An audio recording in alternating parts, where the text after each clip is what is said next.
जी हाफिज ताहिर साहब, अब जिस तरह से रिमार्क्स भी सामने आए, चीज़ें सामने आ रही हैं, शवाहिद उस तरह से एफआईए पेश नहीं कर सका, आप समझते हैं कि इदारों की साख पर भी सवाल है? क्योंकि ओपन एंड शट केस कहा गया, शहजाद अकबर साहब बड़ी बड़ी इस पर प्रेस ब्रीफिंग्स भी करते रहे, लेकिन आज जिस तरह से इसका फैसला आया, तो आप समझते हैं कि हुकूमत की तब्दीली के साथ कोई तफ्तीश में फ़र्क है?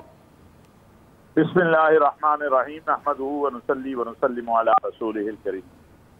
मुझे तो आज खान साहब के उस बयान के ऊपर हंसी भी आ रही, रोना भी आ रहा है कि मैं तो भी बड़ा बेख्तियार था, हुकूमत कोई और कर रहा था। तो आप तो बड़े असूल पसंद है, आपने रिजाइन क्यों नहीं किया?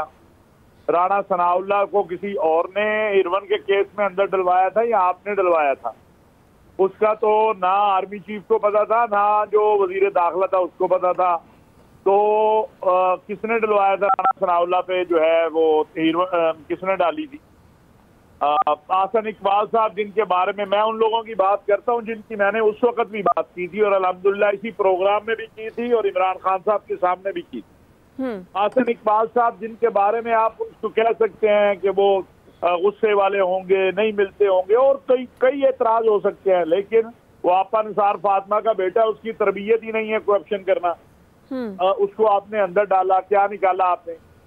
आपके शहजाद अकबर साहब प्रेस कॉन्फ्रेंस इतनी बड़ी बड़ी लंबी लंबी करते थे, अब वो बाहर है, मुल्क से बाहर बैठे हुए हैं और ये ठीक कह रहे थे मेरे भाई आमिर इलियास राणा साहब, उस वक्त भी इसी प्रोग्राम में इन्होंने ये सारी बातें की थी।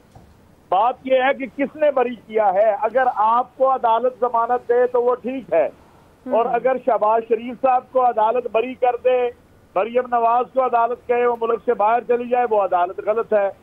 आपके लिए अदालत रात को खुले तो बहुत अच्छी है, किसी और के लिए खुले तो बहुत बुरी है। कौम इतनी भी बेवकूफ नहीं है। आप चलिए, आप निजाम इंसाफ में कोई तब्दीली कर लेते, आप निजाम एहतसाब में कोई तब्दीली कर लेते। आप मालिक थे, आप आल इन आल थे इस मुल्क के अंदर। जितना आपके साथ ताउन हो रहा था, कभी किसी के साथ ताउन नहीं हुआ।